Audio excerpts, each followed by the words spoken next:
Brothers need to stop beefing with the dude sitting at the end of the bench. Seriously. You in the game. Shoot your shot. Make that bread. Let them try to figure out how to get on the court.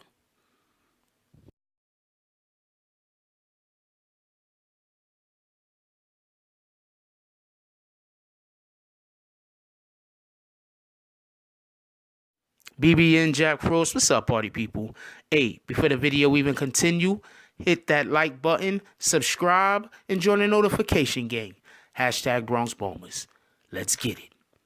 Alright, so, yeah. Look, man. This is a weird world out here. You got haters everywhere. People are gonna hate. You know, there's nothing wrong with getting upset at people hating. Because you got to understand, 90% of the people out here hating on you is because they would love to either be you or they would love to have some kind of attribute that you have. Or they would love to be inside of your circle and you don't let them. So when you see somebody hating on you, sometimes you got to step back. Unless they're doing something that's actively like, causing problems to your pockets, or, something like that. Like, let's say, perchance you do what I do. Like, let's say you was a YouTuber like me, right? So let's say you lived with people or whatever the case might be. It could be your wife or your, kids or whatever. I don't know, whoever. And they were always quiet until the minute they heard you start doing videos. You're gonna be like, what the? You understand what I'm saying? I'm not going to say kids so much because, kids are kids. They just going to do what they're going to do. But, when you're talking about a grown adult, you know what I'm saying? So that's basically the situation that Tekashi 6ix9ine has probably found himself in. But his situation is 100% self-created. How, you say?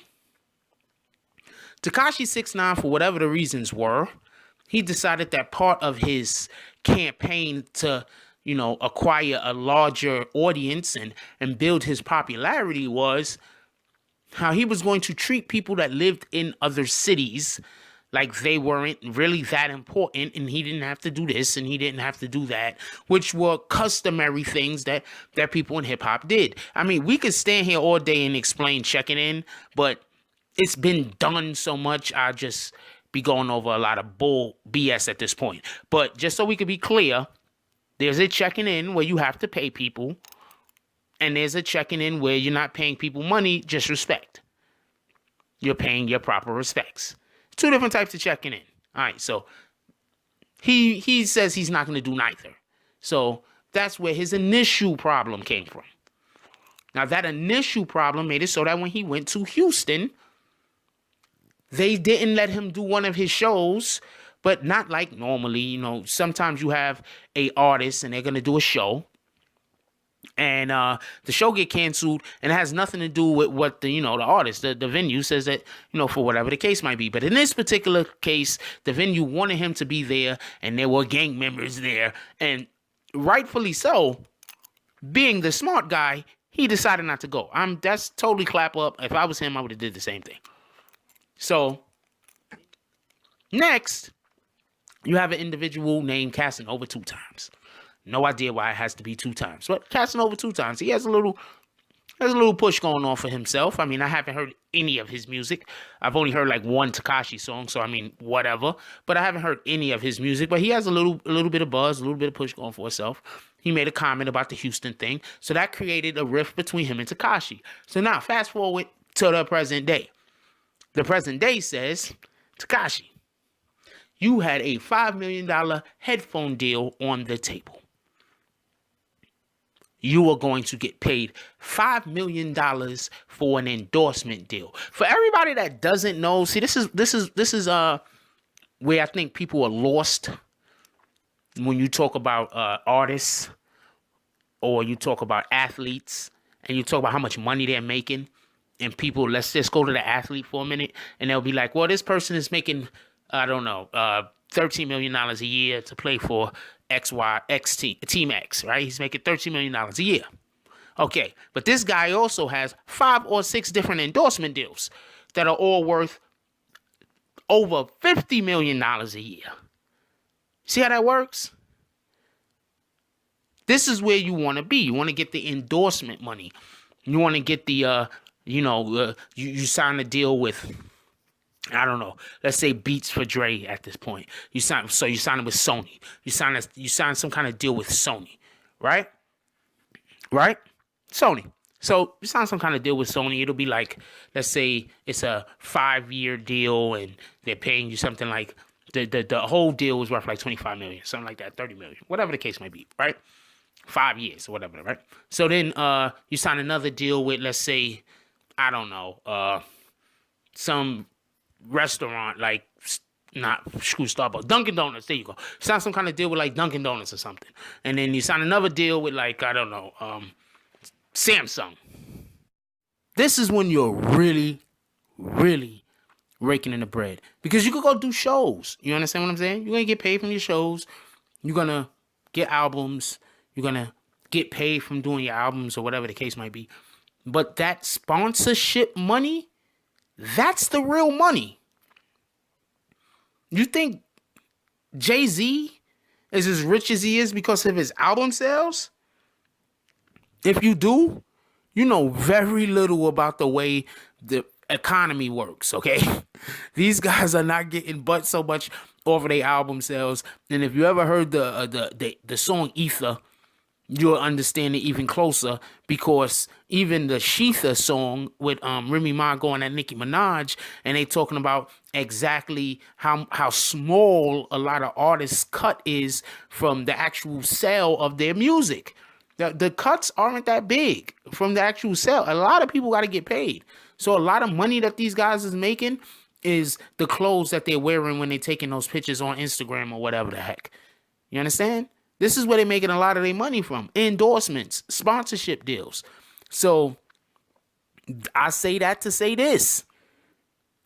When you have a sponsorship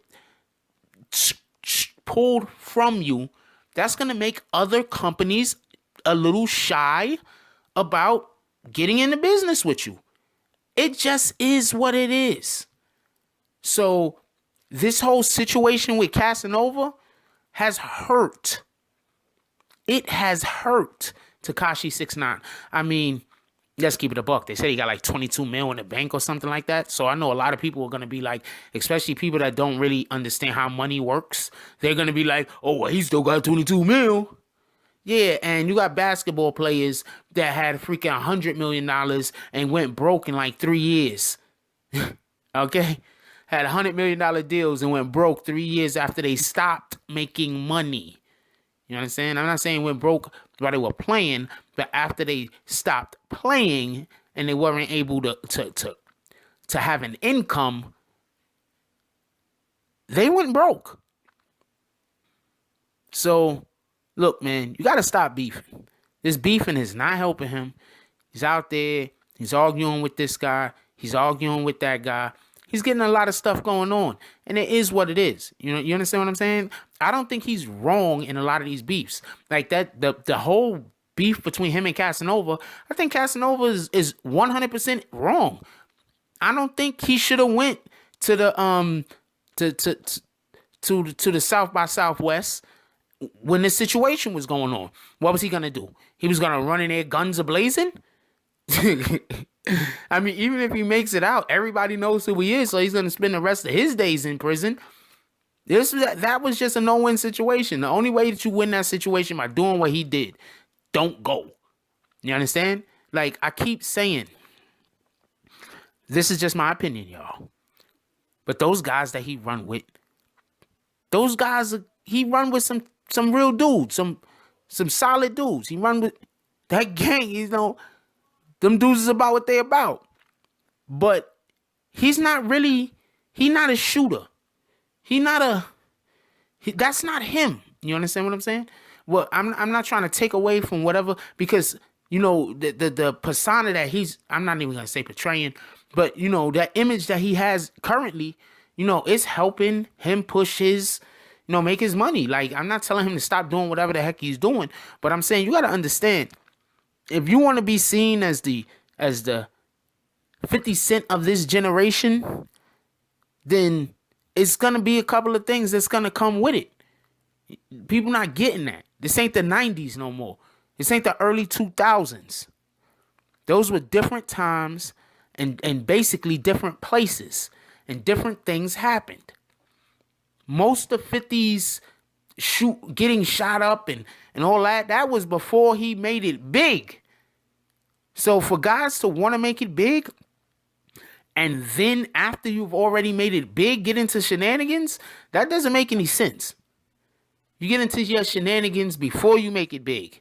That's when, well, hopefully you don't get into any shenanigans. But the point being is after you make it big, that's the time to mellow out some. Enjoy your money.